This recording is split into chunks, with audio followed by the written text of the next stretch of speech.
सुर्खियों में।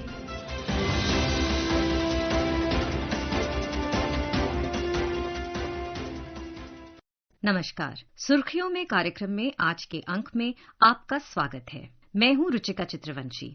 आज हम चर्चा करेंगे स्टार्टअप इंडिया के 10 वर्ष पर। हमारे साथ जुड़ रहे हैं आर्थिक विश्लेषक शुभमोय भट्टाचार्य जी। आपका बहुत बहुत स्वागत है शुभमोय। इसके पहले कि हम शुरुआत करें, आइए सुनते हैं प्रधानमंत्री नरेंद्र मोदी ने आज क्या कहा है स्टार्टअप इंडिया के 10 वर्ष के अवसर पर। सिर्फ 10 साल में स्टार्टअप इंडिया मिशन एक रिवॉल्यूशन बन चुका है। भारत आज दुनिया का 3rd लार्जेस्ट स्टार्टअप इकोसिस्टम है। 10 साल पहले देश में 500 से भी कम स्टार्टअप्स थे। आज ये संख्या बढ़कर 2 लाख से ज्यादा है। 2014 में भारत में सिर्फ 4 यूनिकॉर्न थे। आज भारत में करीब 125 एक्टिव यूनिकॉर्न है। स्टार्टअप इंडिया का मोमेंटम लगातार तेज हो रहा है। 2025 में करीब 44,000 और नए स्टार्टअप रजिस्टर हुए। ये आंकड़े इस बात के गवाह है कि हमारे स्टार्टअप इकोसिस्टम इनोवेशन और ग्रोथ को किस तरह ड्राइव कर रहे हैं। शुभमोय, आपने सुना प्रधानमंत्री ने किस तरह से हमें बताया है कि स्टार्टअप इंडिया एक रेवोल्यूशन के तौर पे हमारे देश में शुरू हुआ था 10 साल पहले, और आज जिस तरह की संख्या हम पहुंच गए हैं और आंकड़े जो उन्होंने शेयर किए, उससे ये तो जाहिर है कि बहुत प्रगति हुई है टोटल स्टार्टअप्स के नंबर पे हमारे देश में। पर आपसे सबसे पहले मैं जानना चाहूंगी कि ये 10 वर्ष में जो प्रगति हुई है स्टार्टअप्स के क्षेत्र में, उसे आप किस तरह देखते हैं और कितनी चीजें हैं जो आपने सोची थी होनी चाहिए पर नहीं हुई हैं और कितनी हुई हैं? रुचिका जी, आपके सवाल बहुत इंटरेस्टिंग है। वो इसलिए क्योंकि जब आप प्रधानमंत्री जी के स्पीच के कुछ अंश में सुना रहे थे तो मैं ये सोच रहा था कि एक समय वो भी था जब भारत सरकार युवाओं को प्रोत्साहित करते थे कि अपना खुद के एंटरप्राइज शुरू करे, अपने खुद के बिजनेस शुरू करे, छोटे मोटे कामकाज में अपना खुद का बिजनेस शुरू करें, और उसके लिए कई सारे सहायता के प्रॉमिस भी करते थे। वो एक अजीबोगरीब चीज माना जाता था। वो अजीबोगरीब चीज क्यों माना जाता था? क्योंकि भाई वो एक ऐसा चीज है जो वही करते हैं जिनको नौकरी का आशा नहीं है, जिनके लिए सामने कोई ज्यादा ट्रेनिंग का बिंदु नहीं है जी। उस चीज से हम काफी उभर के आए हैं। जैसे आप सही जिक्र कर रहे थे कि अब ये 10 साल में स्टार्टअप जिसे कहते हैं एक स्टेटस सिंबल बन गया है। ये चीज बहुत बड़ी बदलाव है लोगों के रुचि में, लोगों की मानसिकता में। इस स्टार्टअप एक करने वाली चीज है, स्टार्टअप हमें भाता है। ये जो बदलाव आया है मैं मानता हूँ ये सबसे पहली बुनियादी कदम के हिसाब से मैं इसको देखूंगा, और यहीं से हमारी ये कहानी शुरू होती है। जी बिल्कुल सही आपने कहा कि एक मानसिकता में बदलाव आया है हमारे देश में, जहां पहले एंटरप्रेन्योर्स को ऐसी नजर से देखा जाता था कि आपकी कहीं नौकरी नहीं लग रही है इसलिए आप ये कर रहे हैं, तो अब फेल होने की आपको एक रजामंदी एक तरीके की मिल गई है कि आप ट्राई करें, आप फेल भी होते हैं तो कोई बात नहीं, आप फिर से खड़े हो सकते हैं। इसके अलावा हमने देखा है पिछले 10 वर्षों में बहुत तरह के पॉलिसी के थ्रू, टैक्सेशन के थ्रू, ओवरऑल कंप्लायंसेस के थ्रू काफी सारी चीजें ईज करी गई हैं स्टार्टअप्स के लिए। इस सबका स्टार्टअप्स पे क्या प्रभाव पड़ रहा है और फंडिंग के क्षेत्र में हम क्या और करें जिससे हमारी स्टार्टअप्स की जर्नी अब आगे और बढ़ सके? जब हम मानसिकता की बदलाव करें वो तो एक बात हुई। दूसरी बात है कि स्टार्टअप की मानसिकता के साथ साथ सरकारी तंत्र में मानसिकता का बदल हमें दिख रहा है, और ये एक कंटिन्यूअस प्रक्रिया है। भारत सरकार जैसे इस साल बहुत सारे लॉज को निलंबित कर दिया कि ये सारे लॉज हमें नहीं चाहिए, ये पुराने हो चुके हैं। इस तरह के कदम स्टेट्स में और भी ज्यादा, जैसे कहते हैं वॉर फुटिंग में होनी चाहिए। हम जब कह रहे हैं कि हम स्टार्टअप के माध्यम से ही लोगों में एम्प्लॉयमेंट बढ़ाएंगे, हर क्षेत्र में, सर्विस सेक्टर में हो, मैन्युफैक्चरिंग सेक्टर में हो, हम जब कह रहे हैं तो तब ये बहुत जरूरी है कि हर स्टेट अपने लॉज को देखे, अपने रूल्स को देखे कि वहां पे इन चीजों पे एक स्टार्टअप के लिए मुश्किल पैदा हो जाता है। जैसे कि फॉर इंस्टेंस बिजली का कनेक्शन, तो बिजली का कनेक्शन घर में एक है, अब वो चीज अगर जब एक एंटरप्राइज का बनता है तो उसकी ट्रांसफॉर्मेशन में कितनी सुचारू तरीके से वो जाता है। ठीक उसी तरह से अगर छोटे शहर के अंदर या बड़े शहर के अंदर भी एक स्टार्टअप एक सामान लेकर एक जगह से दूसरी जगह जा रहा है, तो इंट्रा सिटी लॉजिस्टिक्स उनके लिए कितना मुश्किलें होती है।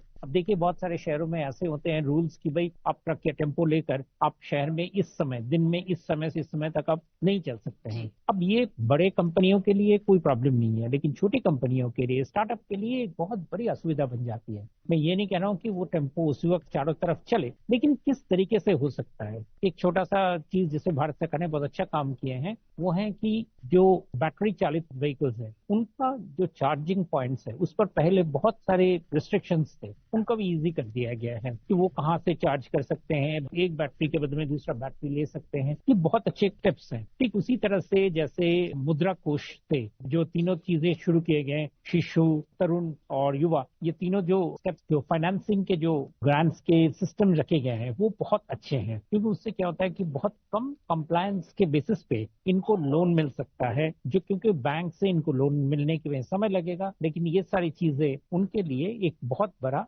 ईज ऑफ डूइंग बिजनेस बन जाता है।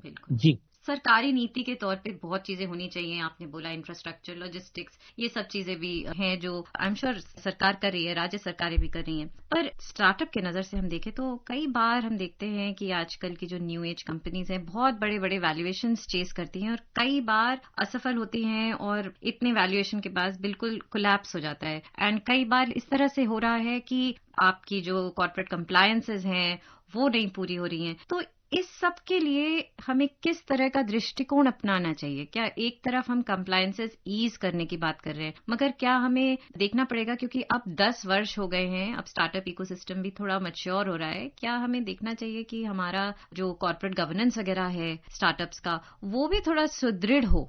बिल्कुल। और इसके तरफ अभी जैसे सेबी ने कुछ कदम उठाए हैं कि स्टार्टअप्स के फंडिंग के बारे में वो किस तरीके से शेयर मार्केट में आ सके, पैसा जुड़ा सके। साथ में एक जो बहुत बड़ा कामगार स्टेप्स जो मैं मानता हूँ सिद्ध होगा वो है जो लेबर लॉ में जो तब्दीली लाया गया है। लेबर लॉ बहुत दिनों से लेबर कोड में जो अनाउंसमेंट किया गया था, लेकिन उसके तहत रूल्स नहीं बने थे। लेकिन स्टार्टअप्स के लिए इन लेबर लॉज में कंबाइन करके 4 ग्रुप में बटा दिया गया है। ये बहुत ही कामगार सिद्ध होगा, क्योंकि उनको फिर क्लियर दिशा निर्देश मिलेगा कि किस तरह से कर सकते हैं। ठीक उसी तरह से बहुत सारे ऐसे टिप्स है। आपका सवाल था कि जो वैल्यूएशन वगैरह के पीछे जो स्टार्टअप्स भाग रहे हैं उस पर क्या रवैया होना चाहिए, क्या सही दिशा उनके लिए पकड़ना चाहिए। ये तो खैर शुरुआत में ही आपने जैसे कहा था कि लेट 1000 फ्लावर्स ब्लूम, बहुत सारे होंगे, बहुत सारे कोशिश करेंगे, कुछ सक्सीड होंगे, बहुत सारे फेल करेंगे, तभी पता चलेगा कि हर एक के लिए कि किसके लिए कैसा कदम सही बैठता है। तो इस पर तो शुरुआत से ये प्रायोरिटी जिसे कहते हैं कि हम पहले से ही ये नहीं कह सकेंगे कि भाई इस तरीके का स्टेप सही होना चाहिए। एक्सपेरिमेंट्स फुल होनी चाहिए,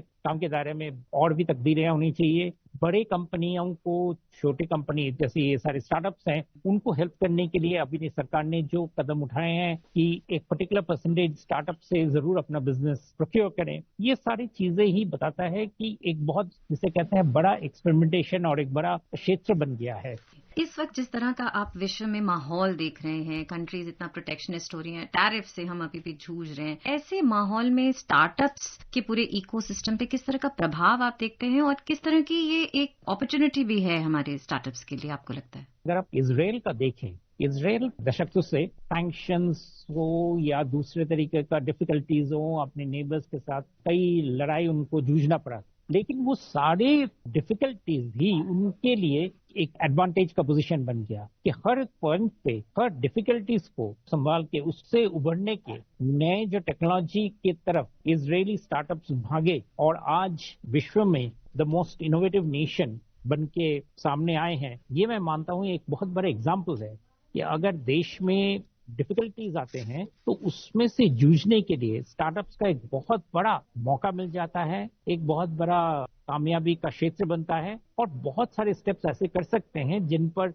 नॉर्मल टाइम में उनके शायद ध्यान भी नहीं जाता हो। हम जैसे कहते हैं आईटी क्षेत्र में जिस तरीके का उत्कृष्टता इसराइल में हासिल किए गए हैं, वो दुनिया में एक बहुत बड़ा मिसाल बन गया है। साथ में उन्होंने जिस तरह से पानी की यूटिलाइजेशन में नए नए सोच, नए नए विचार लाए हैं, ये सारी बताता है कि एडवर्सिटी अपने आप में ही एक बहुत बड़ा शिक्षक है, जो बहुत बड़ा कामयाबी का स्टेप बन जाता है स्टार्टअप्स को आगे चलने के लिए। यही वजह है शायद जिसमें प्रधानमंत्री ने आज भी और कई बार पहले भी बोला है कि हमारे देश के स्टार्टअप्स को सोचना चाहिए कि हमारी देश की जरूरतें क्या हैं और उनके लिए वो क्या सॉल्यूशंस लेके आ सकते हैं। और एग्रीकल्चर के क्षेत्र में, पानी के क्षेत्र में हमने देखा है कि किस किस तरह के स्टार्टअप्स इनोवेशन हुए हैं हमारे देश में। अब भारत विकसित भारत बनने की दिशा में चल रहा है 2047 तक, किस तरह उस तक पहुंचेंगे और उसमें स्टार्टअप इंडिया का क्या रोल रहेगा। आइए सुनते हैं प्रधानमंत्री नरेंद्र मोदी ने क्या बोला है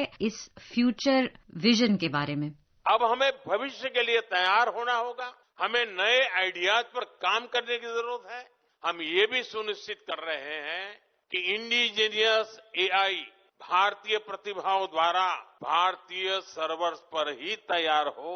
इसी तरह के प्रयास semiconductors, data centres, green hydrogen और कई अन्य सेक्टर्स में भी किए जा रहे हैं। बीते दशकों में हमने डिजिटल स्टार्टअप में, सर्विस सेक्टर में काफी शानदार काम किया है। अब समय है कि हमारे स्टार्टअप मैन्युफैक्चरिंग पर ज्यादा ध्यान दें। हमें दुनिया के बेस्ट क्वालिटी के प्रोडक्ट्स बनाने होंगे। टेक्नोलॉजी में भी यूनिक आइडियाज पर काम करके लीड लेनी होगी। मैं आपको भरोसा देता हूं, आपके हर प्रयास में सरकार आपके साथ खड़ी है।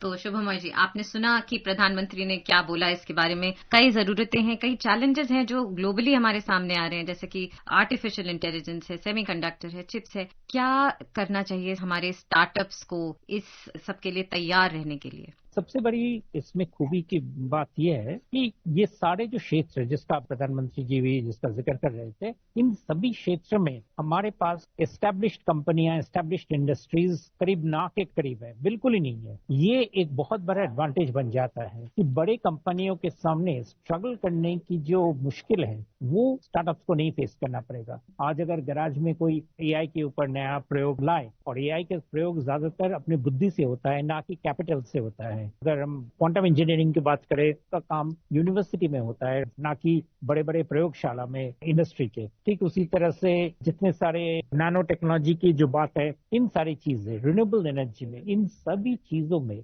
हमारे पास सामने अड़चन के हिसाब से बड़े कंपनियां नहीं है। और ये नहीं होना स्टार्टअप्स के लिए एक बहुत बड़ा संभावना का क्षेत्र खोल देता है कि जो भी कंपनी इसमें अध्ययन करेंगे, इस पर अभ्यास करेंगे, इसमें उनको सिद्धि मिलेगी। और सिद्धि मिलते हुए उनको ये सोचने की जरूरत नहीं है कि हम स्केल अप कैसे करेंगे, क्योंकि स्केल अप करने की जो डिफिकल्टियां हैं कि बड़े कंपनियां हैं उसके सामने हम कैसे सामने आए, वो कंपटीशन ही नहीं है। और मैन्युफैक्चरिंग में खासकर ये चीज बहुत ज्यादा लागू होता है कि मैन्युफैक्चरिंग सेक्टर में तकरीबन कोई भी नया टेक्नोलॉजी की अगर हम बात करें, उसमें हमारे देश में कंपनियां हैं ही नहीं। तो इन सारी चीजों को अगर हम देखें तो हम ये जरूर मान के चलेंगे कि स्टार्टअप्स के लिए ये एक बहुत बड़ा अपॉर्चुनिटी बन गया है और इस अपॉर्चुनिटी को आराम से इस्तेमाल कर सकते हैं। लिमिटलेस पॉसिबिलिटी भारत के बड़े पॉपुलेशन को देखकर, लो पर कैपिटा इनकम को देखकर, लेकिन ग्रोथ का जो माहौल है वो उसको सामने रखते हुए मुझे लगता है कि बहुत संभावनाएं आज निहित है। जी, बहुत अवसर है हमारे स्टार्टअप्स के लिए। आखिरी सवाल आपसे पूछना चाहूंगी शुभमोय कि 10 साल हो गए हैं, हम 2 लाख स्टार्टअप्स के फिगर पे पहुंच गए हैं। अगले 10 साल में आप क्या सोचते हैं क्या होगा? क्योंकि जिस तरीके से तकनीकी क्षेत्र में इस वक्त हम बढ़ रहे हैं, स्टार्टअप्स के लिए आपकी क्या उम्मीद है और आप किस तरीके से देखते हैं ये 2 लाख के अचीवमेंट को भी, और हम कहाँ जाएंगे यहाँ से? मैं सिर्फ ये कहूंगा कि एक चीज जो हमारे स्टार्टअप्स को बहुत जरूरी है वो ये है कि थोड़ा सा एजुकेशन, दुनिया में नए नए क्षेत्र में किस तरीके का काम हो रहा है इस पर वो जरूर ध्यान दे, इस पर वो जरूर गौर करे। क्योंकि टेक्नोलॉजी अभी दुनिया के हर जगह से आ रहा है। भारत सरकार ने भी एक बहुत बड़ा पहल किया है कि एकेडमिक लिटरेचर एक जगह पे सबके लिए, यानी कि नेट पे एक ही जगह से बहुत टोटल एकेडमिक लिटरेचर की संभावनाएं उनके सामने आ गया है। इन पर अध्ययन करना, इन पर गौर करना बहुत जरूरी है। और नए आइडियाज, नए पॉसिबिलिटीज यहीं से उभर कर आएंगे। क्योंकि जब छोटे शहर से आते हैं हमारे स्टार्टअप, रूरल इलाका से आते हैं, तो उनको कभी लगता है कि हम नया चीज क्या बनाएं, हमको नया क्या पता है। तो आज दुनिया की वो सारी चीजों के बारे में खबरें उनके सामने संभव है, उनके सामने आ चुका है, और उन पर उनको ध्यान देना बहुत जरूरी है, उनका अध्ययन करना बहुत जरूरी है। ये मैं समझता हूँ हमारे स्टार्टअप्स के लिए, हमारे युवा पीढ़ी के लिए ये एक बहुत बड़ा जरूरत है। उनको बहुत सारे चुनौतियों का खोज उनके सामने आके प्रस्तुत कर देगा। बहुत बहुत धन्यवाद आपका शुभमोय, हमारे साथ आप जुड़े और आपने इतनी इम्पोर्टेंट बातें हमसे शेयर करी। इस कार्यक्रम को आप हमारे mobile app news on AIR और YouTube channel news on AIR official पर भी सुन सकते हैं। बहुत बहुत धन्यवाद। Thank you. सुर्खियों में